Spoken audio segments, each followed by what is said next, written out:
আসসালামু আলাইকুম। আজকে যে ডিজাইনটা করতে যাচ্ছি সেটা একটুখানি জটিল। বিশেষ করে তালুর ওই কাটওয়ার্ক ডিজাইনটা। তবে সেটা সবার জন্য নয়। আর আজকের এই ডিজাইনটা আমি যুবসেনা থেকে ইন্সপায়ার্ড হয়ে করেছিলাম।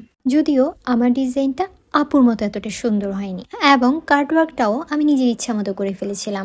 তবে এই ডিজাইনের সবথেকে স্যাটিসফাইং পার্ট ছিল আমার কাছে ওই বোল্ট লোটাসটা। আর ওই লোটাসটা দেখার পর আমি ভাবছিলাম, ওয়াও, আমি এত সুন্দর করে পদ্ম এঁকে ফেলেছি। এই ডিজাইনটা করার সময় আমি আঙুলের পার্ট এবং কার্টওয়ার্কটা করে ফেলেছিলাম অফ স্ক্রিনে।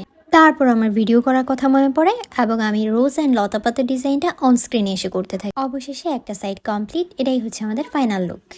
তারপর আমি সেকেন্ড হ্যান্ডের ডিজাইনটা স্টার্ট করি।